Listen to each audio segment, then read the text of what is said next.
it's not the same kind of escapism as like science fiction where you're transported to a different world and you're living a different life. The escapism in these books is more down to earth. It's in the mundane, right? It's in the mundane, yeah. So it's finding some sort of magic within your own regular everyday life. And the escapism is more about how you choose to live your life. Yes. So it feels a little bit more accessible. You know, there's something to be said about escapism when you read about fantasy stories with dragons and wizards. But there's that sense of, well, okay, it only exists in my head. But with these, you kind of almost live these people's stories and you kind of can apply it to your own life as well.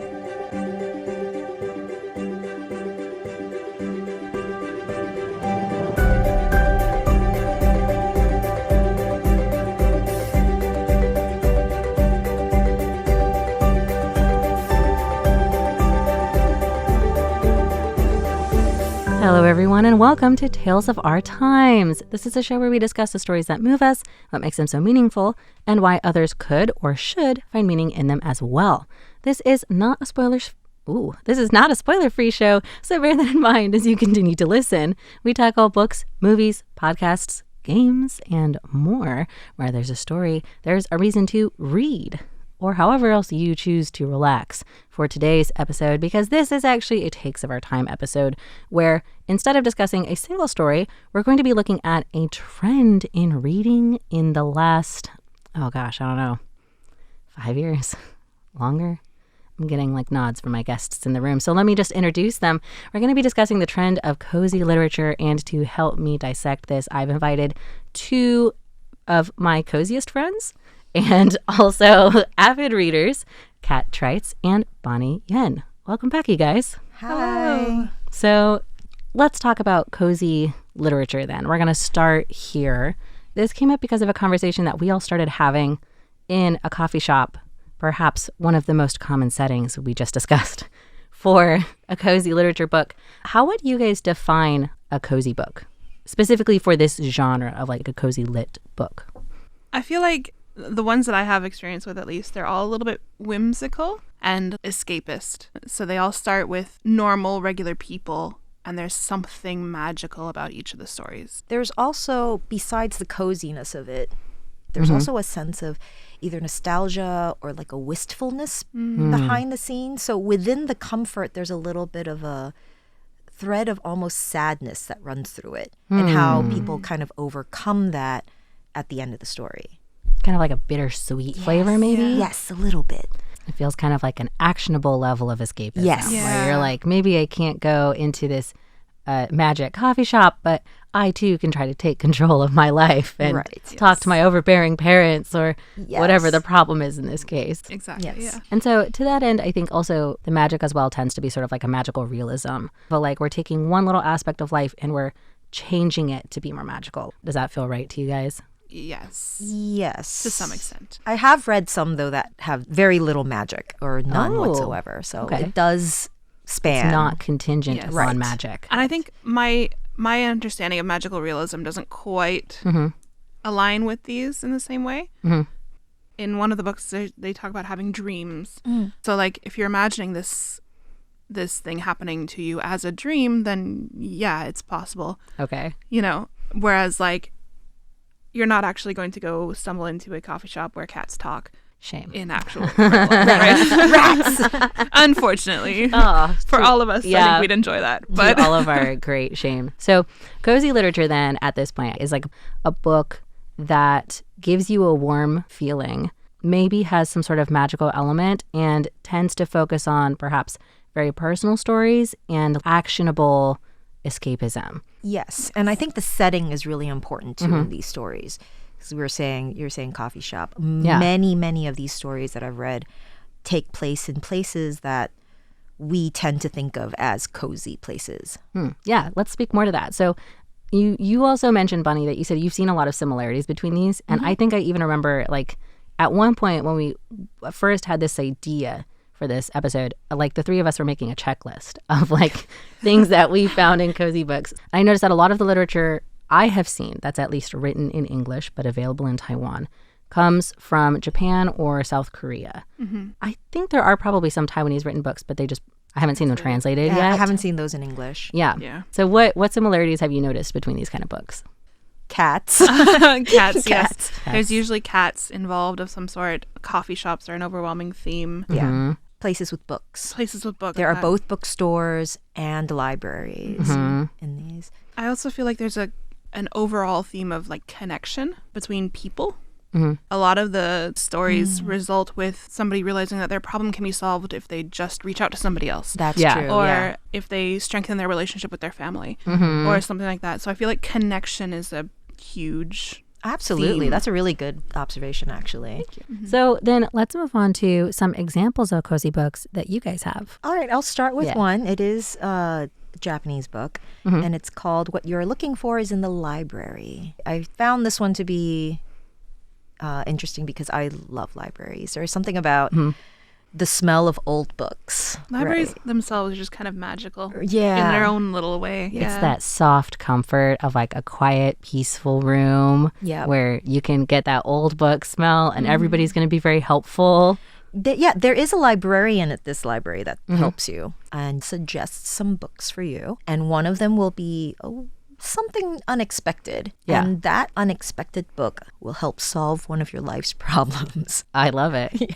A cat actually knows a book owner that almost does exactly this. Really? Yeah. Oh a my gosh, real life that's book amazing. owner. Yeah, this is where I'm saying, like, you can kind of think of it as magic realism, but is it though? But maybe magic is not a necessity. Magic is like a possible implication in some of these. Right, like how does she do it? How does she know? Maybe magic, maybe not. Maybe she's just really insightful. Exactly. Yeah. Because every book that the librarian suggests to these patrons is a book in real life. And so what ends up is you end up Googling these books because they truly exist and you can check them out at your own library. So you can follow the librarian's recommendations. Yes. That's so fun. All right, so Kat, what's a book that you have noticed? So the one that I have enjoyed the most so far is We'll Prescribe You a Cat. I bought this book for somebody. I know. It's very good. And the premise is that each of the stories, there's 4 different stories within the book. It's a collection of small stories. It's a collection of them. Each of them begin with someone who's looking for a mental health clinic.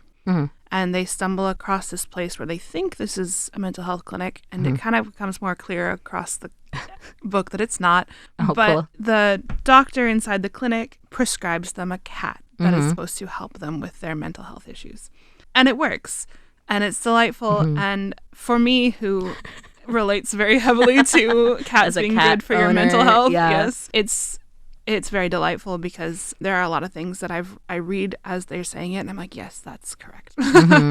So I really enjoy this one too. Yeah. I guess that also gets to another theme. Not all of these, but a lot of these do tend to be collections of many people coming through the door, and it's like, who will you relate to? Do you relate to all of them? But they're all kind of like little vignettes of people's life, 100%. like snapshots. So most of the ones that I've read have been this style. Okay, so we've covered some examples. We've covered some themes in cozy literature. I guess I want to ask you guys, for me, I just noticed this as like a trend in books, but I think you both read a lot more than I do. And so I guess I have 2 questions, which is like, do you think that this is a new trend in reading, and what might be driving that? So personally, I think this has been a trend that's been going on in Japan and Korea for a lot longer than the rest of the world has been aware. I think that it's only been recently that we've had translations done, that the Western world has kind of stumbled into it. But I think that it is also a trend that people connect to so strongly that is now spreading into different aspects. So you now have like not only the Japanese and the Korean literature that we've been talking about, but you also have more Western styles that are cropping up, like legends and lattes. Or say that name again. Legends and Lattes. Oh my god. It's very good. It's a fantasy book. Okay. And it is definitely more fantasy rather than like the cozy literature that we're talking about. The magic realism that we were saying. Same. I've noticed fantasy is actually another one that's been popping up lately, the cozy fantasy. I think that's a later trend than the one that we've been talking about. The cozy literature. Yeah. With the Korean and Japanese authors. I think last year a book came out called Teller of Small Fortunes. That's another one. I love all these little names. Yeah. They're all giving me little goosebumps of like, I'm so curious. Yeah. You can't spell treason without T. Yeah. So good. It happened again. I did get little goosebumps. They're all so cute. They are, yeah. So perhaps the cozy fantasy is like an evolution of this cozy literature genre that we have that's maybe more grounded. So, Bonnie, you said you've seen that as well. How long have you noticed this kind of trend going on? For the fantasy? The cozy literature. Or it could be cozy verging into fantasy as well. Well, none of us have mentioned this yet. Yeah, go ahead. The pandemic, I feel like, really spurred everything on. Definitely. A lot of cozy activities in general, I think. Like self-soothing activities. Yes, self-care activities.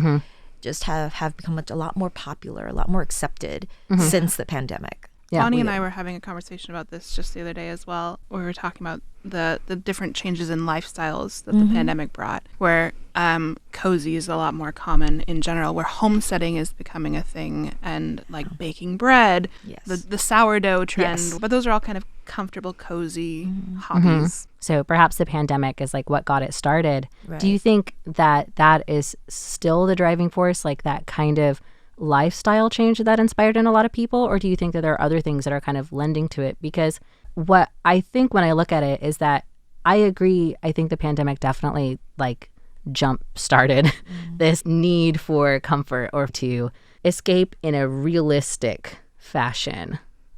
But I feel like you guys have said as well, it's just kind of continuing to grow and evolve from here. So how political do you want to go? Well, do you think it's relevant? I mean, I think that's fine too. I think that the state of the world in general right now has a lot to do with people's desire to find something comforting. And it's not necessarily just politics. But I do think that, in general, there's so much to worry about. There's climate change happening. There's the politics of everything. There are wars happening right now. Yeah. And things that are so out of the norm that are becoming our norm. And we need to find ways to just find that sense of what we think of as normalcy. And these like magical realism books kind of give us something quiet and calm and peaceful in a world that's feeling more and more chaotic. Another way to look at it outside of politics is I kind of feel like the pandemic made it okay for people to do these things to soothe themselves, even though it's not traditionally something really cool to do. It's not a cool genre of book. And it's almost like the pandemic gave people permission to do these things and think that it's fun or they like it. And so I think people do this and it's being more accepted. Yeah. I think that's part of it as well as the political atmosphere. Yeah, and maybe in that as well, perhaps this was an awakening of that, like, oh, you like this too. Yeah. Like a moment of connection of like, instead of being this private thing that you would do at home when you were tired or when you were just trying to recharge by yourself. Like I keep coming back to baking bread as like an example, but there's a whole list of things: crocheting, knitting, or like your tea collection that you happen to have, or anything else like that. Like it's made these personal hobbies more of something that you can share with other people. I was just thinking, because I feel like at least on TikTok or Instagram, there's been a lot of talk about friends who you can decompress with, or like we can sit in a room together and not do anything particularly, and that's still you spending time with that person and like having that connection still, but you're not pressured to do something. All of what you just said kind of made me think of that, where you have those certain people that you can be in a room with and not do anything in particular with, but you still have that friendship and that connection there. So if cozy literature is like, this is something that people are engaging in because it's an okay way to de-stress, do you find that these kind of books do actually like work to de-stress you, or do help you kind of unwind in a way that sometimes other books don't? Because like I've definitely read books that are like exciting or stress me out or like make me mad even. So do you think that cozy literature accomplishes that job, or is it just like one step on the road? Weirdly, they almost feel like a therapy session sometimes. Because of the characters in some of these books and the challenges they have to overcome, when they do overcome these challenges, it is kind of emotional. Like it feels a little bit emotional for the reader. And you might want, sometimes, I apply it to my own life or about situations in my own life, and I bawl like a baby. I admit it. Yeah. I cried on the train yesterday. Yeah, okay. So I'm with you. I think you're among friends here. Yeah, yes. I definitely agree. I think they are therapeutic. Yeah, and it's a little bit of a release. Yeah. And I don't know exactly why, but it feels good. Is to have that little cry and have it over a book. Because it's so relatable.